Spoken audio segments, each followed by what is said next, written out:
If the thought of a shark sinking its teeth into you and eating you alive scares you, imagine getting attacked by two at once. That's exactly what happened to the diver in today's episode, making it one of the most terrifying shark attack stories of all time. Hit that like button and subscribe right now. This is the tragic man-eating shark attack in Cane Bay. Welcome to Final Affliction.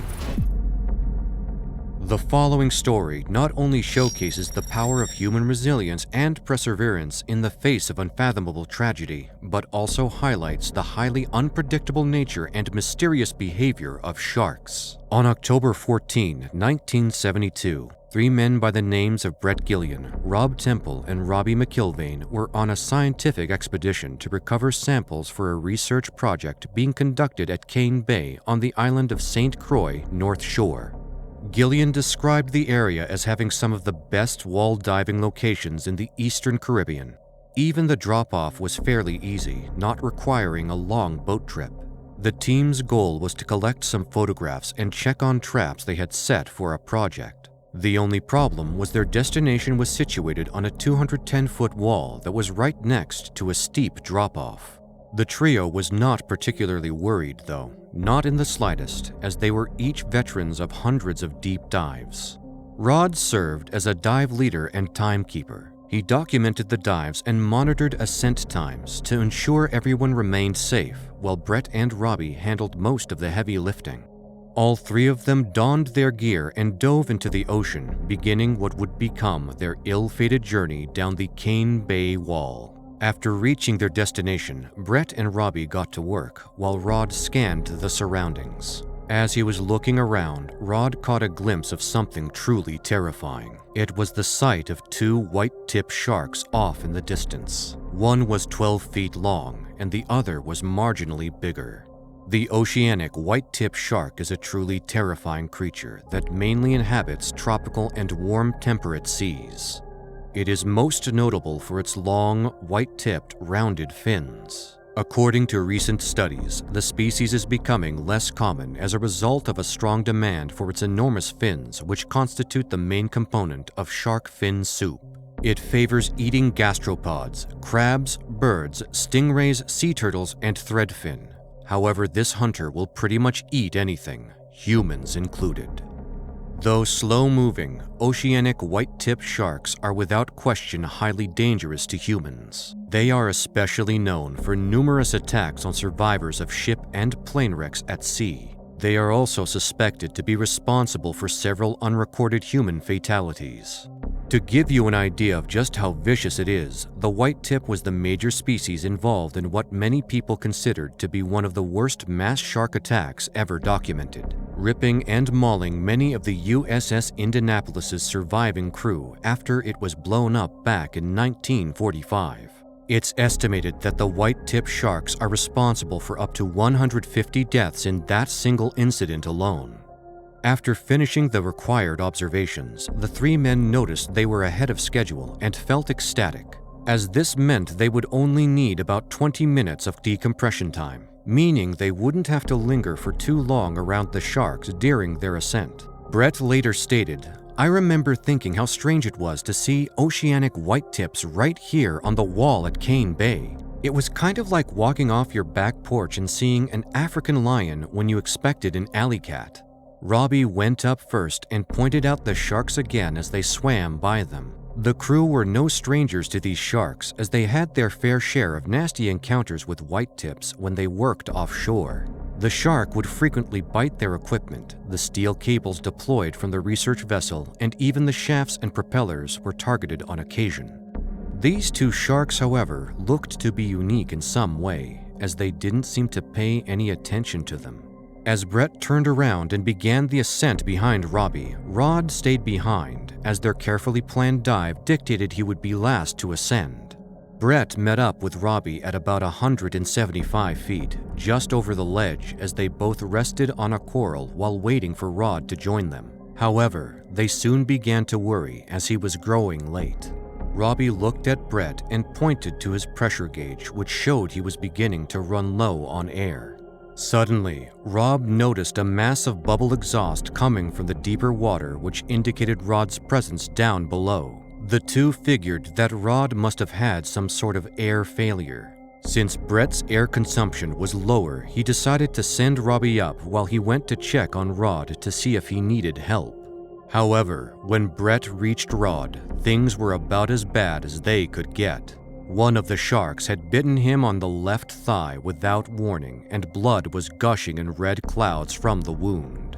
Bret was horrified and couldn't believe what he was seeing. Rod was desperately trying to beat the 12-foot animal off his leg and keep from sinking deeper. Bret sprung to his friend's aid, grabbing his right shoulder harness strap and pulling with all the strength. Almost simultaneously, the second shark struck Rod in the same leg and bit him savagely. Rod desperately gouged at the shark's eyes and gills as he grimly fought to beat off his attackers.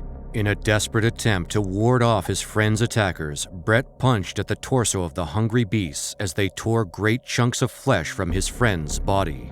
The two men continued their assault on the sharks as they seemed to squirm in pain, suddenly letting go of Rod and retreating back down to deeper waters. Desperate to reach safety, Bret looked up and caught a glimpse of Robbie, who was about 100 feet above, watching in horror. In less than 15 seconds, the first shark returned and struck Rod again, dragging both him and Bret over the drop-off. The attack had only lasted a minute at this point, but Rod had lost a huge amount of blood and tissue and had gone almost completely limp as a result.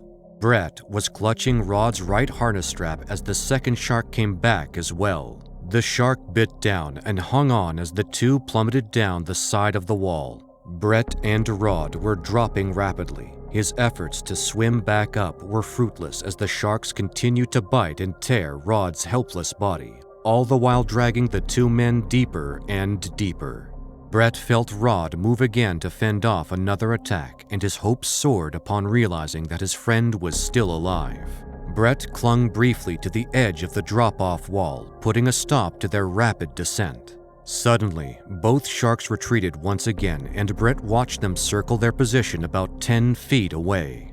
Bret saw one of the sharks swallow the remains of Rod's lower left leg, while the other gulped a mouthful of flesh it had bitten and torn off. Rod, who was only half conscious by now, looked up at his friend for the first time since the vicious assault began. He shook his head lightly and in pain, then tried to push Bret away, hoping to spare Bret's life and buy him some time to make his escape. Bret grabbed for Rod's waist harness as he felt his hands sink into his friend's now mutilated torso. Sadly, there was no harness left to reach for. Rod had been disemboweled. Bret took off to the surface with Rod clutched to his chest. Immediately, the sharks were on them again. Rod screamed for the last time as the second shark seized him by his midsection and shook him. The blue water turned red with bits of human tissues and blood. Bret was powerless as poor Rod was torn away from him. He watched in utter disbelief as Rod's lifeless body drifted into the abyss, with the sharks fighting over him. The attack had started around 200 feet. Bret's depth gauge was pegged at 325 feet, but he knew it was far deeper than that. Bret also nearly completely depleted his oxygen supply in a hopeless effort to make it out. Bret looked away from his friend's mangled body in what must have been his final goodbye before beginning his ascent towards the surface. His oxygen-starved brain was beginning to give out and the effects of hypoxia were beginning to show. Before he could reach the surface, Bret would drift into unconsciousness, but miraculously woke up on the surface gasping for air. Apparently, the small volume of air in his safety vest he wore had been enough to float him the rest of the way up and save his life. But his survival was still a 1 in a million chance as he had to deal with an unknown amount of emitted decompression. Nonetheless, Bret began swimming to shore as fast as he could, but he felt his legs going numb. By the time he reached the beach, he could barely stand. A couple on their honeymoon had chanced upon Bret's body as it drifted onto the beach. In an incredible burst of good fortune, it turned out the wife was an ER nurse who understood the pathology of decompression sickness. 2 days later, Bret was released from the hospital. He had astonishingly managed to survive ascending almost 400 feet without any decompression sequence, but not without permanent side effects. There was residual numbness in both his arms and legs, along with substantial hearing loss and legal blindness in his right eye that will persist with him for the rest of his life. Robbie's last view of Rod and Bret were as the two were dragged over the wall in a cloud of blood by the sharks. He never saw Bret's ascent and so reported them both killed when he got to shore. It wasn't until Bret called his dad from the hospital that he knew Bret survived. A week later, Rod's memorial service was attended by his two friends at the beach. His body was never recovered. People are often too busy with their lives to take a step back and really think about the important things. Many people die without ever truly living, so it's best not to take life for granted. Just like Rod, you never truly know if tomorrow will be your last day on Earth, the day you finally come to terms with your final affliction.